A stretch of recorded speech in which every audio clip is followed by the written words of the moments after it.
waxaa suurtagal ah in badan oo inaga mid ah ay si maalinle ah warbaahinta uga maqlaan magaca xerada Xalane oo ah goob maanta deegaan u ah ciidamada midowga Afrika ee loo yaqaano AMISOM. Tuesday's Al-Shabaab attack on Halane camp shows that there are no targets in Somalia. wararkii ugu dambeeyay ee shirka Xalane dadka oo Xalane ku nool dad oo ayagana anaga naga baqaa way anaga dad aanay ka baqayno way maadaama dad oo bulshada ku soo fiiri kar maahan safaarada kala duwan oo caalamka ah hay-ado iyo xarumo kale oo aan la garanayn haybtooda iyo dalalka ay ka soo jeedaanba waxayna noqotay goob saameyn ku leh siyaasadda Soomaaliyeed. haddaba weli ma isweydiisay daawade magaca Xalane xagee ka yimid ku muuse ahaa Xalane ku soo dhawaada daawadayaal muuqaal aynu ku eegi doono haliyey aynan badankan aqoon ama aynan maqlin taariikhdiisa haliyey Maxamed Cabdulle Xalane waada daawadayaal muuqaalkeena maanta. assalaamu calaykum waraxmatullaahi wabarakaatuh. sanadkii 1964 Soomaaliya oo ku jirta xilli doorasho ayaa waxaa xuduudaha dalka duulaan ku soo qaaday ciidankii xabashida oo doonayay inay qalalaasa geliyaan hawsha doorashada. arrintan ayaa keentay inuu dagaal dhex maro Soomaaliya iyo Itoobiya. ciidanka Itoobiya ayaa weerar ku soo qaaday magaalooyinka dhaca xuduudda sida Togwajaale, Doolow, Feerfeer, Gaalkacyo iyo tuulooyin hoostaga Beledweyne. dhacdooyinka lagu xusuusto dagaalkii 1964 ayaa waxaa ka mid ahayd mid qabsatay askari aliflaa ahaa oo ka tirsanaa ciidamada xoogga dalka Soomaaliyeed ee dhufayska kaga jiray aagga hore ee Togwajaale. waxaa dhacday inay soo hareereeyaan ciidamo Itoobiyaan ah, kadibna waxa uu arkay calankii Soomaaliyeed oo dushiisa ka babanaya. wuxuu naftiisa u diiday inuu meesha kaga tago calankiisa. markaasi ayuu qaatay calankii oo uu xariggii uu surnaa ka soo degsaday si uusan gacan cadow u gelin, balse cadowga oo diidanaa in calanka la dejiyo ayaa rasaas culus ku furay oo jirkiisa oo dhan haleeshay. balse geesinimo adag oo uu muujiyey ayuu awood u yeeshay inuu geeyo calankii difaaca ciidanka Soomaaliyeed. askarigan aliflaha ah ayaa ahaa Maxamed Cabdulle Xalane, geesi maalin keliya reebay naf horid taariikhda gashay.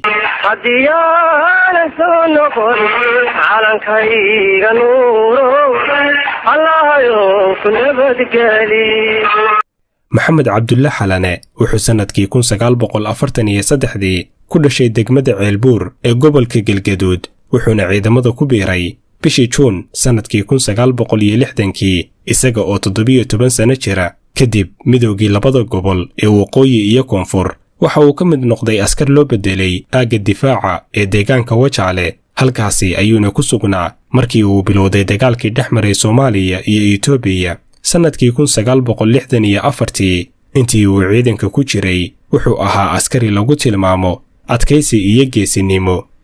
xilli casarkii kadib ah maalin Jimce bishii labaad ee sanadkii 1964 ciidamada Itoobiya ayaa weerar saf ballaaran ah ku soo qaaday difaaca ciidanka Soomaaliyeed ee aagga Togwajaale oo dhaca xuduud beenaadka Itoobiya iyo Soomaaliya dhinaca waqooyi. ciidamadii xoogga oo uu weerarku gaadmo ku ahaa ayaa muujiyey difaac adag. sidii uu dagaalku u socday ayaa waxaa dhacday in ciidamadii Itoobiya oo aad u tiro badnaa ay ku soo dhawaadeen goob ay difaac kaga jireen ciidamada Soomaaliyeed. kadibna ciidamadii Soomaaliyeed ayaa goobta isaga baxay si aan loo hareerayn oo dhinacyada aan looga imaan. waxaa goobta ku haray keliya 4 askari oo calankii Soomaaliyeed ilaalinayay, 3 dable iyo alifle Xalane oo madax u ahaa. midba mar ayuu calanka hoos joogayay isagoo ilaalinayay.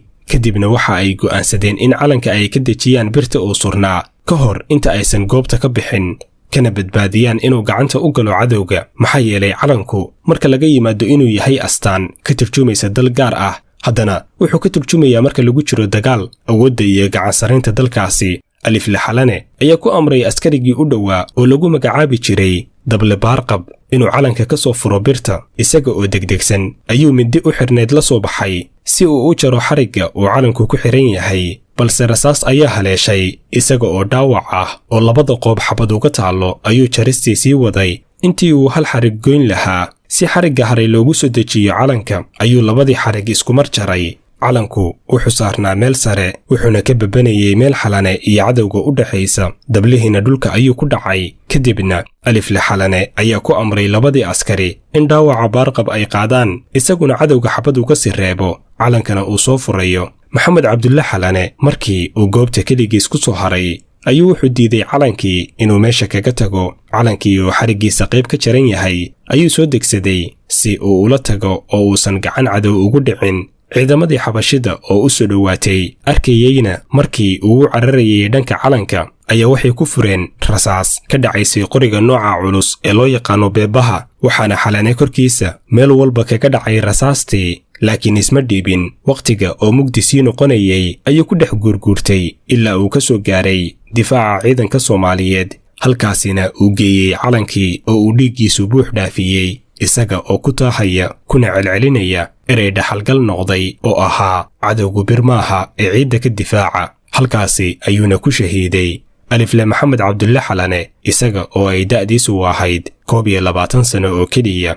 naftiisana wuxuu u huray inuu u diido ciidanka Itoobiya inay qabsadaan goob uu ka babanayo calanka Soomaaliyeed. madaxweyne aadan cadde ayaa Xalane ku abaalmariyey bilad geesi dahab ah iyo shahaado sharaf, waxaana guddoomay aabihiis Cabdulle Xalane, waxaana loo dalacsiiyey xidigle. Xalane ayaa noqday askarigii ugu horeeyey ciidanka xoogga dalka Soomaaliyeed ee lagu abaalmariyo bilad geesi dahab ah. dowladdii kacaanka ayaa xidigle Maxamed Cabdulle Xalane ku maamustay in lagu magacdaro xerooyin ciidan oo kala duwan oo ay ugu muhiimsanayd xerada tababarada ee loo yaqaanay Botiko, waxaana loo bixiyey xerada tababarada ee Xalane, waana xerada ku dheggan garoonka diyaaradaha aadan cadde ee magaalada Muqdisho ee maantana saldhigga u ah dowladaha shisheeye iyo ciidamada ka howlgala Soomaaliya. intaasi ayaynu ku soo gebagabeynaynaa daawadayaal muuqaalkeenna maanta. haddii uu ku qanciyey muuqaalku, ha ilaawin inaad la wadaagtid asxaabtaada. haddii aad nagu cusub tahayna nagu soo biir oo ka mid noqo bahweynta nagu xiran. wasalaamu calaykum waraxmatullaahi wabarakaatuh.